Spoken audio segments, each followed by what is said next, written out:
릭 워렌의 목적이 이끄는 삶, 목적이 이끄는 40일. 나는 왜 이 세상에 존재하는가? 디모데 출판 83페이지 들어갑니다. 첫 번째 목적. 우리는 하나님의 기쁨을 위해 계획되었다. 하나님은 그의 영광을 위해 강하고 영광스러운 의의 나무로 심으셨으니. 이사야 61장 3절 말씀.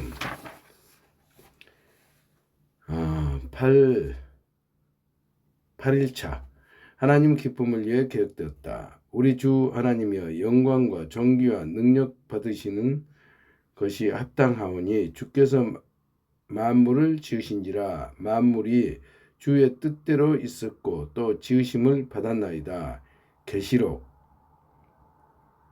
요한계시록 4장 11절 말씀. 여호와께서 어는 자기 백성을 기뻐하시며. 시 149편 4절 말씀. 우리는 하나님의 기쁨을 위해 계획되었다. 우리가 이 땅에 태어나던 그 순간 하나님은 보이지 않는 목격자로 그 자리에 계셨고 우리의 출생에 미소 짓고 계셨다. 하나님은 우리가 이 땅에 살아있기를 원하셨으며 우리가 태어난 것은 매우 기뻐하셨다. 하나님은 우리를 창조할 필요가 없었다. 하지만 당신의 기쁨을 위해 우리를 창조하기로 선택하셨다. 그래서 하나님은 유익, 하나님의 영광, 하나님의 목적, 그리고 하나님의 즐거움을 위해 우리는 존재한다. 하나님께 기쁨을 드리는 것, 그분의 목적을 위해 사는 것은 우리 삶의 첫 번째 목적이다. 그분의 목적을 위해 사는 것은, 그래서 하나님의 유익, 하나님의 영광, 하나님의 목적, 그리고 하나님의 나눔을 즐거움을 위해 우리는 존재한다. 하나님께 기쁨을 드리는 것, 그분의 목적을 위해 사는 것이 우리의 첫 번째 목적이다. 이 진리를 완전히 이해하면 우리 자신이 중요하지 않다고 느끼는 일은 없을 것이다. 우리 사실이 우리의 가치를 증명하기 때문이다. 우리가 하나님께 그토록 중요하고 그분이 영원히 함께 하실 만큼 우리를 가치 있게 여긴다면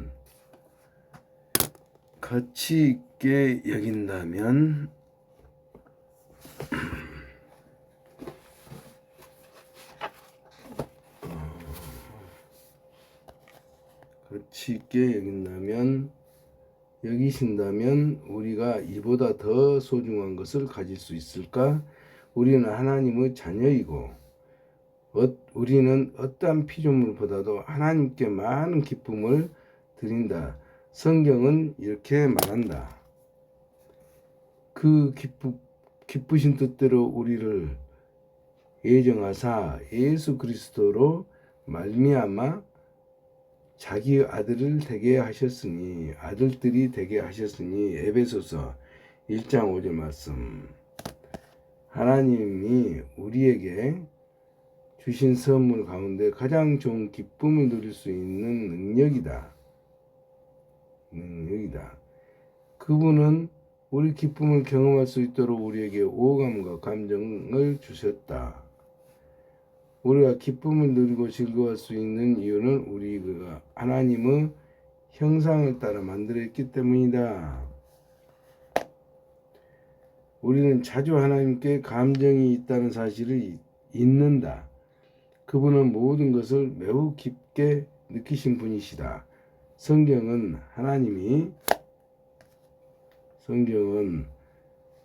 하나님이 슬퍼하시고 질투하시며 분노하시고 기쁨, 즐거움, 만족뿐 아니라 동정, 연민, 그리고 피해를 느끼신다고 말한다.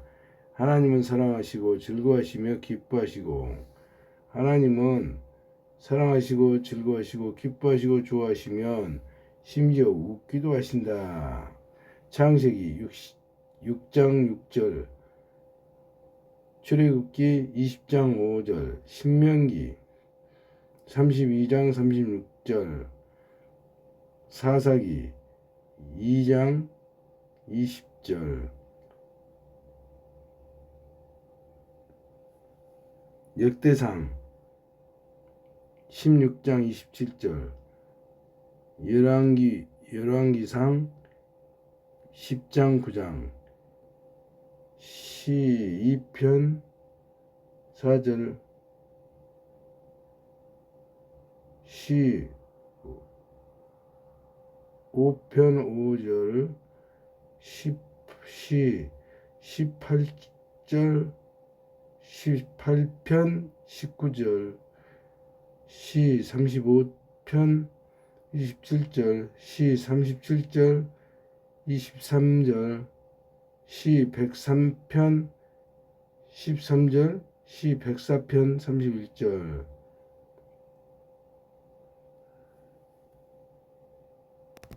에스겔 5장 13절, 요한일서 4장 16절. 하나님께 기쁨을 드리는 것을 예배라 부른다. 하나님께 기쁨을 드린 것을 예배라 부른다. 성경은 이렇게 말한다. 주는 그를 예배하고 그의 사랑을 신뢰하는 자들을 기뻐하신다. 시 147편 11절 말씀. 하나님께 드리는 모든 행동이 예배이다. 하나님께 드리는 모든 행동이 예배이다. 다이아몬드처럼 예배는 많은 다른 모습을 가지고 있다. 예배에 관한 모든 것을 이해하기 위해서는 몇 권의 책이 필요하겠지만 이번 장에서는 예배에 대한 가장 중요한 면만 살펴보기로 하자. 하나님 기쁨을 드리는 모든 행동이 예배이다. 인류학자들은 사람들이 어느 문화권에 살든지 본능적으로 무엇인가를 섬긴다는 것이다. 알았다. 섬긴다는 것을 알았다. 이것은 누구에게나 다 신적인 존재와 연결되고 싶다는 하나님이 인간 안에 만들어 놓으신 우주적인 갈망이기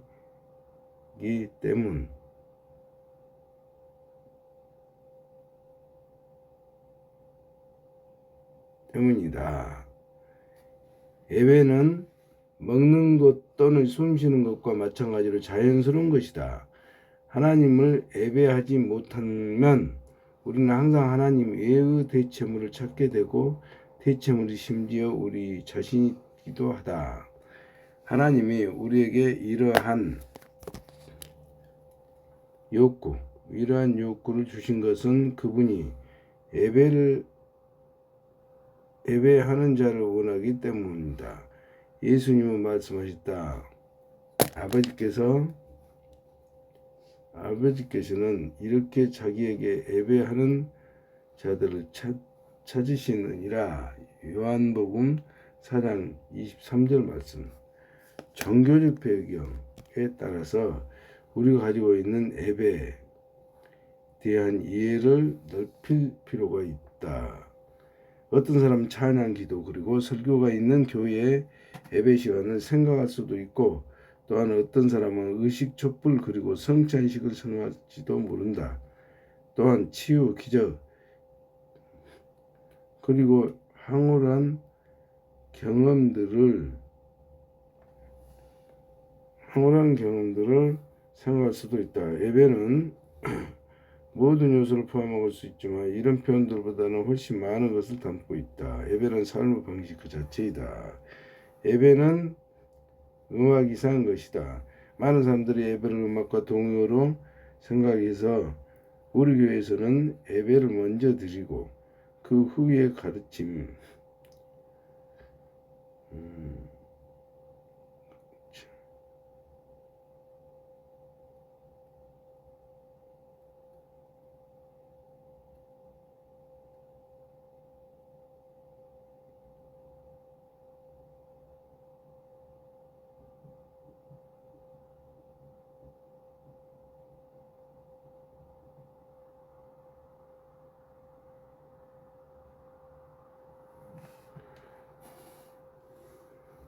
많은 사람들이 예배를 음악과 동으로 생각해서 우리 교회에서는 예배를 먼저 드리고 그 후에 가르침의 시간이 있어 라고 말한다. 이것은 아주 큰 오해다.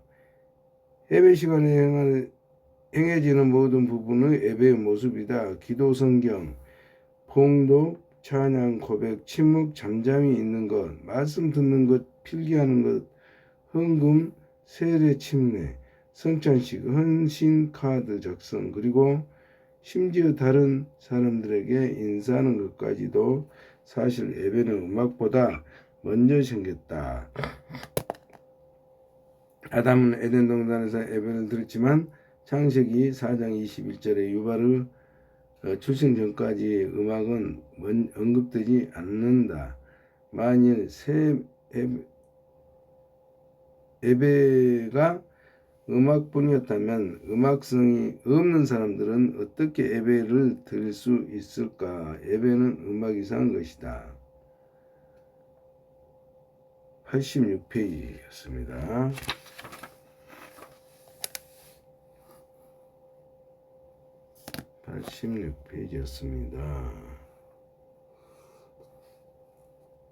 음악은 예배 이상의 것이다.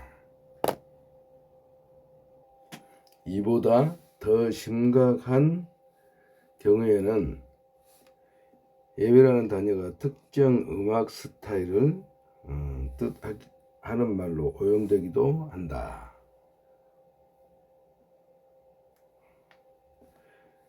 처음엔 찬송가를 불렀고 그 후에 찬양과 경배의 곡들을 불렀어.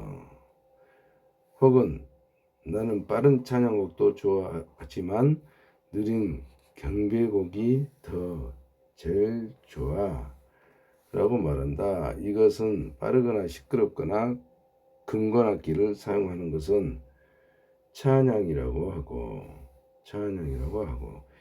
느리고 조용하고 깊이 빠질 수 있는 때로는 기타가 반주로 사용되는 것은 경배라고 사용하는 잘못된 것이다. 이건 흔히 볼 수 있는 예배의 오용의 사례다.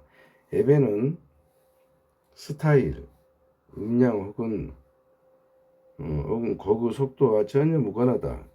하나님은 노래가 빠르든 느리든 시끄럽든 조용하든 오래된 것이든 새로운 것이든 하나님 만드신 것이기에 모든 종류의 음악을 사랑하신다. 우리는 그 모두를 좋아하지 않을 수도 있지만 하나님은 그 모두를 좋아하신다. 만약 예배가 신령과 진정으로 하나님께 드려진다면 그것이 예배의 모습인 것이다.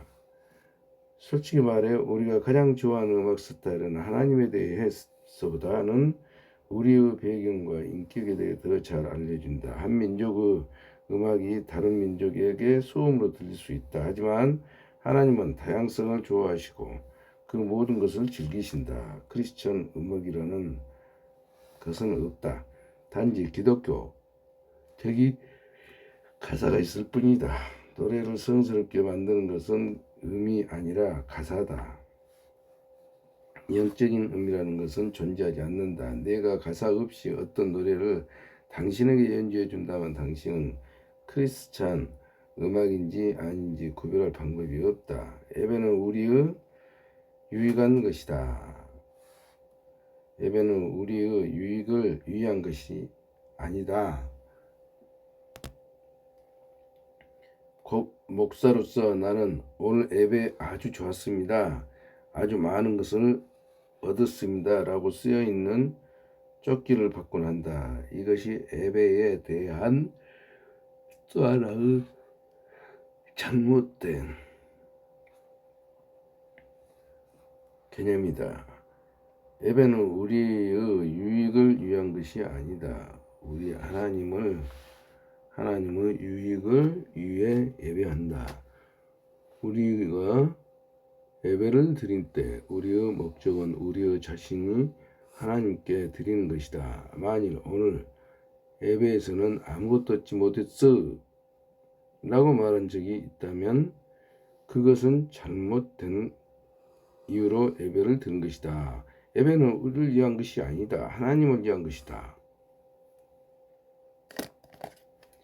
예배는 우리를 위한 것이 아니다. 예배는 우리를 위한 것이 아니다. 하나님을 위한 것이다. 물론 예배는 친교, 교육, 복음, 전도의 요소가 포함되고 예배를 드리는 것도 유익도 있다. 하지만 우리 스스로를 기쁘게 하기 위해서 예배를 드리는 것은 아니다. 예배에 대한 우리의 동기는 우리의 창조주에게 영향을 기쁨을 드리는 것이다.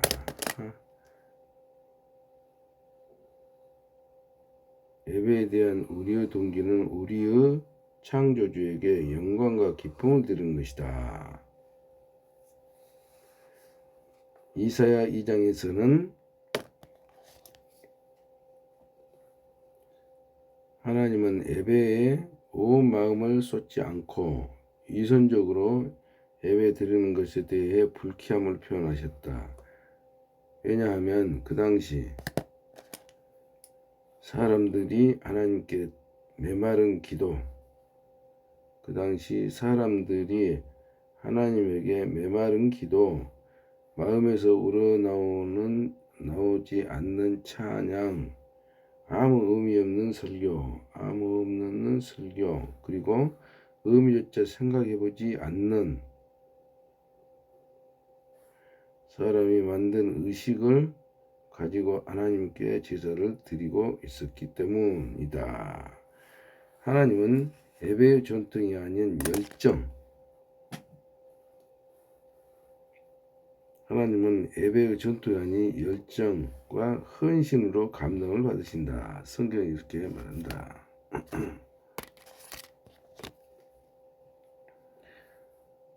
주께서 말씀하셨다.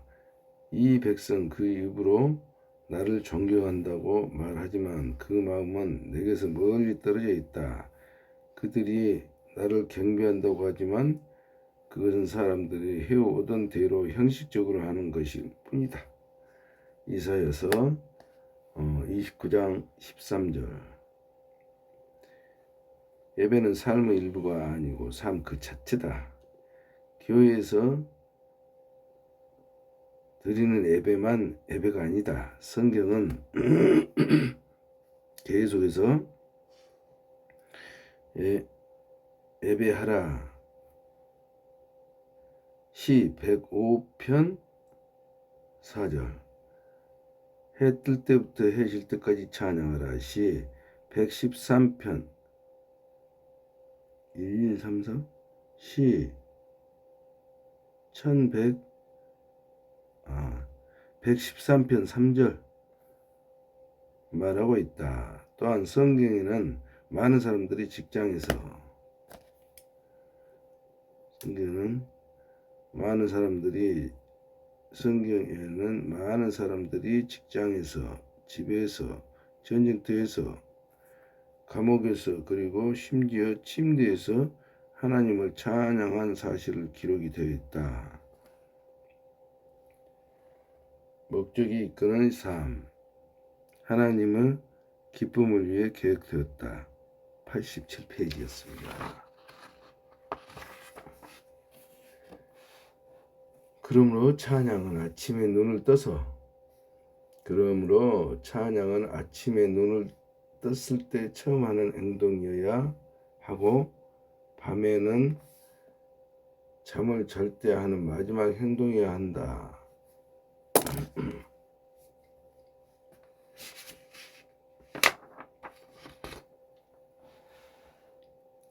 성경은 많은 사람들이 직장에서, 전쟁터에서, 감옥에서, 심지어 찬양한 사실이 기록되어 있다.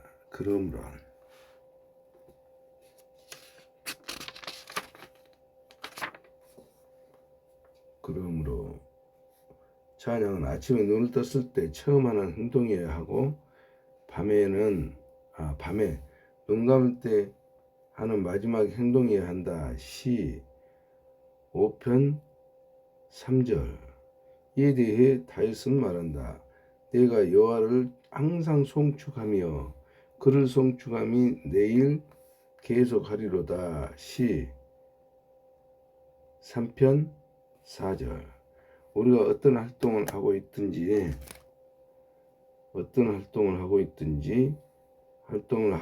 그것을 하나님을 찬양하고 하나님께 영광과 기쁨을 드리기 위한 것이라면 그 모든 것을 예배가 될 수 있다. 성경이 이렇게 말한다. 그런즉 너희가 먹든지 마시든지 무엇을 하든지 다 하나님의 영광을 위해 하라. 고린도전서 10장 31절 말씀. 마틴 루터는 우유짜는 사람은 하나님의 영광을 위해 소젖을 짤 수 있다라고 말했다. 그럼 어떻게 모든 일을 하나님의 영광을 위해 할 수 있는가? 모든 것을 예수님을 위한 것처럼 함으로써 또 그것을 하는 동안 그분이 끊임없이 대화함으로써 할 수 있다. 무슨 일을 하든지 마음을 다하여 죽게 하듯 하고 사람에게 하듯 하지 말라. 고린도전서 3장 23절. 성경은 말하고 있다. 이것이 예배드리는 삶의 비밀이다.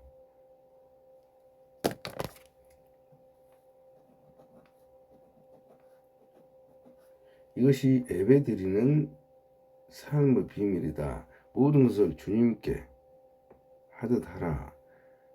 하나님께 드리면 일도 예배가 된다. 하나님께 드리면 일도 예배가 된다. 모든 것을 주님께 하듯 하라. 하나님께 드리면 일도 예배가 된다. 그리고 그분의 임재를 느끼면서 행하라.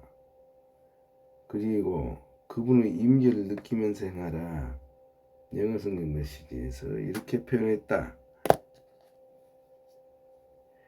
매일의 일상생활, 잠자는 것, 먹는 것, 일하러 가는 것, 그리고 걸어 다니는 것 모두를 하나님께 제물로 드리라. 로마서 12장 1절 말씀.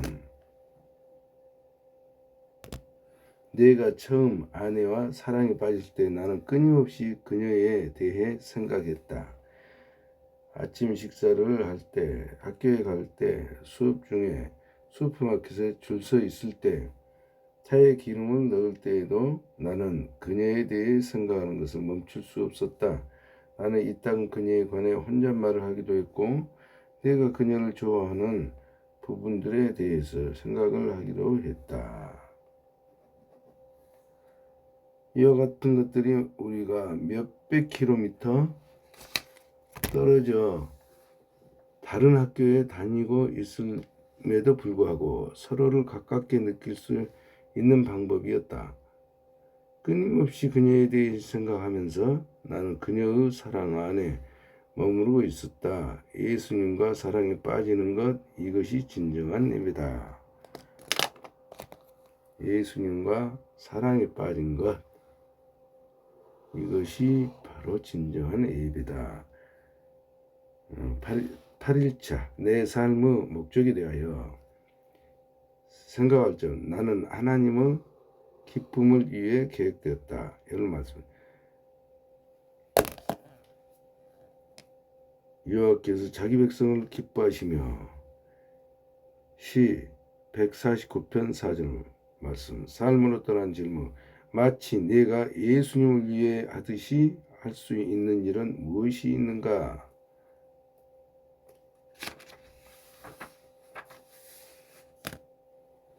목적이 이끄는 삶. 하나님의 기쁨을 위해 계획되었다. 69페이지까지 읽었습니다.